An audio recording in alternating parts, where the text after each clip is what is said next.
Hello everyone, I'm Libin Wang from Beihang University. This is a joint work with ETH Zurich, HKUST, and DD. Here's the outline. Let's start with background and motivation. With the development of mobile internet, spatial crowdsourcing becomes ubiquitous. It can be seen as a new way of organizing the crowd to do spatial tasks. Representatives include DD, Uber, Gatework, and Graham. There are mainly 4 steps in the workflow. First, some requester submits a request. He chooses his origin and the destination of his trip. Then the platform offers him a price. When the requester sees the price, he will decide if it exceeds his valuation for the trip. If it doesn't, he will accept the price, and the platform will assign an available worker to him, and also gain a revenue. Pricing serves an important step since it directly affects the user's experience and the platform's revenue. Next, we introduce some basic concepts and formally define the problem. In each time period, we are given as input a set of requesters or tasks R. For each R in R, it specifies its origin and the destination. The trip distance can be easily calculated. In addition, we assume it also has private valuations about the price per unit distance. The word private means we do not know its value, but it exists. For each worker W, it has a location and a radius. The radius determines the range of a worker. The platform's goal is to set prices to maximize the total revenue. One share of the revenue is simply the distance times the unit price. And we also assume platform sets the same price for requester in the same grid. Here is an example. The bipartite graph is used to represent the relationship between requester and workers.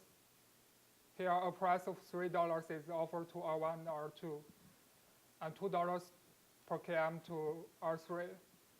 After the decision, R2 refuses the price since its valuation is lower than 3. Finally, we do the assignment, which by default finds the matching with the maximum total revenue. Here is 5.9.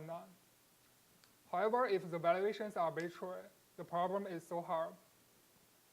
Learning from previous works, we assume the valuations with regard to grid G are ID samples from an unknown distribution. If the CDF is denoted by FGP, the accepted ratios are defined as GP. An example is shown in the table. Now we try to maximize the expected total revenue.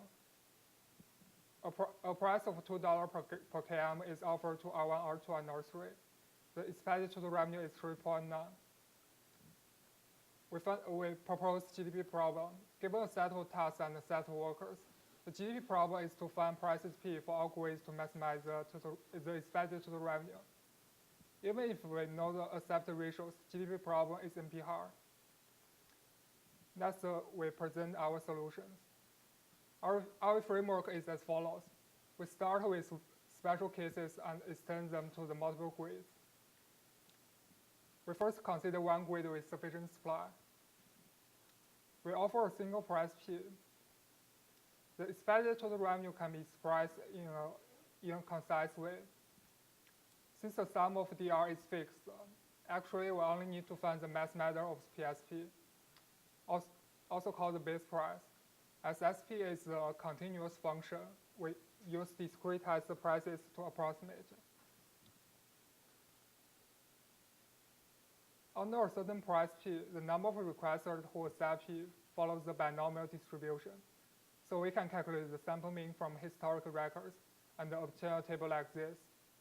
Finally, we choose the mass matter as the base price, and in this case, the price of $2 will be it. The sample size shown here gives an epsilon error. And it's worth noting that always sticking to the base price gives an easy approximation. But if the supply is limited, there's no such concise expression. We use an approximation. The first term inside mean represents the expected revenue of R requesters, and the second one represents the revenue N works can achieve at most. There are 3 cases for different numbers of workers. Only the third one shows a limited supply, and the mass matter moves to the intersection, which means a higher price is more suitable here. As long as the number of workers is clear, we can always find the mass matter. When there are multiple grids, we extend previous cases. We only add the sum and ng. But the amount of supply for each grid ng is actually unclear. Since workers can move to the neighbor grids, we will use the matching-based approach to find better ng. Once they are specified, the mass matter PG can be obtained, and we maximize the expression overall. The basic idea is as follows. Initialize all ng at 0. In each iteration, find the maximum increase for the expression among those grids whose ng can be increased by 1. Here, if there's an augmented path which starts from some requester in grid G, there will be a worker assigned to that grid, and its ng can be increased by 1. We still use previous example.